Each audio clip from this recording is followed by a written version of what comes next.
എൻസൈക്ലോവിങ്സിന്റെ പുതിയൊരു വീഡിയോയിലേക്ക് നിങ്ങൾക്ക് ഏവർക്കും സ്വാഗതം. ഈ വീഡിയോയിലൂടെ നിങ്ങളുമായി ഷെയർ ചെയ്യുന്നത് ഈ നൂറ്റാണ്ട് കണ്ട ഏറ്റവും കുപ്രസിദ്ധമായിട്ടുള്ള ലൈംഗിക കുറ്റകൃത്യങ്ങളുടെ കേന്ദ്ര ബിന്ദുവായിട്ടുള്ള ദ്വീപിന്റെ കഥയാണ് ഈ വീഡിയോയിലൂടെ ഷെയർ ചെയ്യുന്നത്.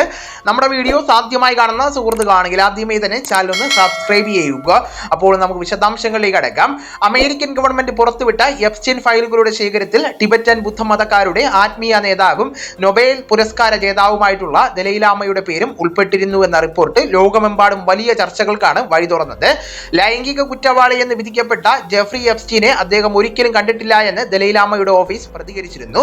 150-ലേറെ തവണ ദലൈലാമയുടെ പേര് പരാമർശിച്ചുവെന്നാണ് രേഖകൾ പ്രകാരം പുറത്തുവരുന്നത്.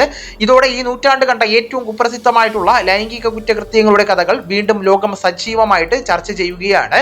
ഈ ലൈംഗിക കുറ്റകൃത്യങ്ങളുടെ കേന്ദ്രബിന്ദു ലോകം ഒരിക്കലും മറക്കാത്ത ഒരു ദ്വീപാണ് ലിറ്റിൽ സെന്റ് ജെയിംസ്. പൊതുവെ എപ്സ്റ്റീൻ ദ്വീപ് എന്നറിയപ്പെടുന്ന ഈ ഒരു ചെറിയ ദ്വീപ് 1998 മുതൽ 2019 വരെ അമേരിക്കൻ ധനകാര്യ വിദഗ്ധനും പിന്നീട് ലൈംഗിക കുറ്റവാളിയുമായി മാറിയ ജെഫ്രി എപ്സ്റ്റീന്റെ സ്വകാര്യ സ്വത്തായിരുന്നു.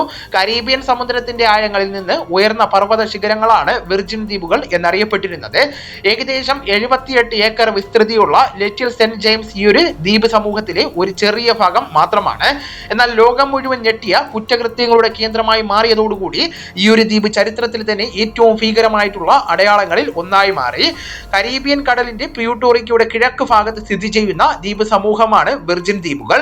1493 ക്രിസ്റ്റഫർ കൊളംബസ് ആണ് ഈ ഒരു ദ്വീപുകൾ ലോകത്തിന് പരിചയപ്പെടുത്തിയത്. പിന്നീട് ഇവ ഭരണപരമായിട്ട് 3 വിഭാഗങ്ങളായിട്ട് വിഭജിക്കപ്പെട്ടു എന്ന് നമുക്ക് മനസ്സിലാക്കുവാനായിട്ട് സാധിക്കുന്നതാണ്. ഉയരം കുറഞ്ഞതിനാൽ തന്നെ കടലിൽ നിന്ന് തന്നെ വളരെ വ്യക്തമായിട്ട് കാണുവാൻ പോലും ബുദ്ധിമുട്ടുള്ള ദ്വീപാണ്. സെന്റ് തോമസിനും സെന്റ് ജോണിനും സമീപത്തുള്ള ഒരു ചെറിയ ദ്വീപിലാണ് ലിറ്റിൽ സെന്റ് ജെയിംസ് എന്ന് പറയുന്ന ദ്വീപ് കാണപ്പെടുന്നത്. 1998 ഏകദേശം $80 ലക്ഷം നൽകി ജെഫ്രി എപ്സ്റ്റീൻ ഈ ദ്വീപ് സ്വന്തമാക്കി. പിന്നീട് ഇത് പൂർണ്ണമായിട്ടും സ്വകാര്യ മേഖലയായിട്ട് മാറി.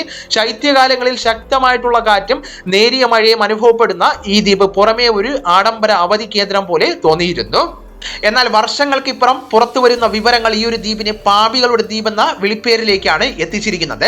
പ്രായപൂർത്തിയാകാത്ത പെൺകുട്ടികളെ ഇവിടെ കൊണ്ടുവന്ന് പീഡിപ്പിച്ചിരുന്നുവെന്ന ആരോപണങ്ങളാണ് ലോകത്തെ നടുക്കിയിരിക്കുന്നത്. ഒരിക്കൽ ഈ ദ്വീപിലെത്തിയാൽ രക്ഷപ്പെടാൻ വഴിയില്ലാത്ത സാഹചര്യങ്ങളായിരുന്നു ഇരകൾ നേരിട്ടതെന്ന് അന്വേഷണ റിപ്പോർട്ടുകൾ പുറത്തു വരുന്നതാണ്. പ്രമുഖരെയും ശക്തരെയും ഈ ഒരു ദ്വീപിലേക്ക് എത്തിക്കുവാൻ എപ്സ്റ്റീൻ ഉപയോഗിച്ചിരുന്നത് സ്വകാര്യ വിമാനമായിരുന്നു. ബോയിങ് 727 വിമാനത്തിന് മാധ്യമങ്ങൾ നൽകിയ പേര് ലോലിത എക്സ്പ്രസ് എന്നായിരുന്നു. പ്രായപൂർത്തിയാകാത്ത പെൺകുട്ടികളോടുള്ള അസ്വസ്ഥമായിട്ടുള്ള ആകർഷണത്തെ കുറിച്ച് പറയുന്ന റഷ്യൻ എഴുത്തുകാരനായിട്ടുള്ള വ്ളാഡിമിർ നബോക്കോവിന്റെ ലോലിത എന്ന നോവലിനെ ഓർമ്മിപ്പിച്ചാണ് ഈ പേര് ഉപയോഗിച്ചത്.